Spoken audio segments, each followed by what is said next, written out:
ওয়েসেল তারা নিজেরাই ব্যবসায় নেমে গেছে এবং এই মানে ব্রুনাইয়ের বিষয়টা কিন্তু বাংলাদেশে প্রথম না। এর আগে আপনারা জানেন যে জর্ডান, তারপর কোরিয়া সহ বিভিন্ন দেশে আপনার এই ওয়েসেল ব্যবসা শুরু করে। যখনই দেখে যে কোনো একটা দেশে খুবই স্মুথলি সুন্দরভাবে লোক যাচ্ছে, তখন এই মানে সরকারের কিছু দুর্নীতিবাজ লোকরা ওয়েসেলের মাধ্যমে এই দুর্নীতিটা করে। আপনারা শুনছেন যে রিক্রুটিং এজেন্সি ব্যাপক কম্পিটিশনের মাধ্যমে সারা দেশ থেকে কর্মী সুন্দরভাবে প্রেরণ করতে পারে, কিন্তু ওয়েসেলের কিন্তু সেই নেটওয়ার্ক নাই। ওয়েসেল বলে যে সরকারিভাবে কম চার্জে তারা পাঠায়, বাস্তবে কিন্তু তারা আরও বেশি টাকা নেয়। তারা আন্ডার টেবিলে অনেক টাকা পয়সা নিয়ে এই বিভিন্ন দেশে তারা পাঠায়। তো আমরা মনে করি যে অবিলম্বে এই ওয়েসেল সহ আমাদের জনশক্তি প্রেরণ সেক্টরে সকল সিন্ডিকেশন বন্ধ করতে। বাংলাদেশ টিকে আছে এই সৌদি আরবের উপরে। জনশক্তি প্রেরণ সেক্টরের আপনার মানে সিংহভাগ আপনার সৌদি আরবে যায়, কিন্তু এই সৌদি আরবে আপনার এই যে মানে সত্যায়নের নামে নানান আপনার সার্টিফিকেশনের নামে আমাদের এই ম্যান পাওয়ার এখন গভর্নমেন্ট দিচ্ছে না। আমরা এটা তীব্র নিন্দা প্রতিবাদ জানিয়ে আসতেছি। গভর্নমেন্ট আমাদের আশ্বাস দিচ্ছে যে খুব দ্রুত এই সমস্যাটা সমাধান করে দিবে, কিন্তু আমরা এখনো দেখছি না। আমাদের মনে হচ্ছে যে জনশক্তি প্রেরণ সেক্টর এটা বাংলাদেশের যে পরিবর্তন, এই পরিবর্তনে সবচেয়ে বড় ভূমিকা রেখে আসতেছে এবং সামনেও রাখবে।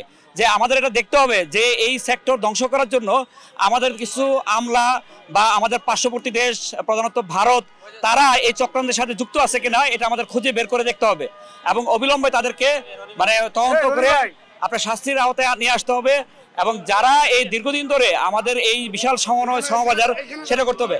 আপনারা জানেন যে ইউরোপও একটা বিশাল বাজার। হ্যাঁ, ইউরোপের এই বিশাল বাজার কিন্তু আমরা এখানে এম্বাসিগুলো চালু করে বা ভিসা কনসুলেট চালু করে বিএফএস চালু করে আমরা কিন্তু ইউরোপে আমরা বিশাল লোকজন পাঠাইতে পারি, কিন্তু সেইটাও কিন্তু হচ্ছে না, খুবই স্থবির অবস্থায় আছে। তাহলে যারা এই দেশ চালাচ্ছে, যারা এই মন্ত্রণালয় এবং আমাদের এই দিকপাল, তারা এই বিষয়গুলো নিয়ে ওয়াকিবিল না। আপনারা জানেন যে রিক্রুটিং এজেন্সিগুলো কিন্তু আপনার হাজার হাজার কর্মী অল্প সময় পাঠাইতে পারে। তাহলে তাদেরকে সহযোগিতা না করে, তাদের কর্মীদেরকে সহযোগিতা না করে পদে পদে সব জায়গায় বাধা তৈরি করে আসছে। তাহলে আমরা দীর্ঘদিন ধরে বলে আসতেছি যে এমন একটা জনশক্তি প্রেরণ নীতিমালা তৈরি করতে হবে যেটা আসলে কর্মী বান্ধব, ব্যবসা বান্ধব এবং অভিবাসন বান্ধব।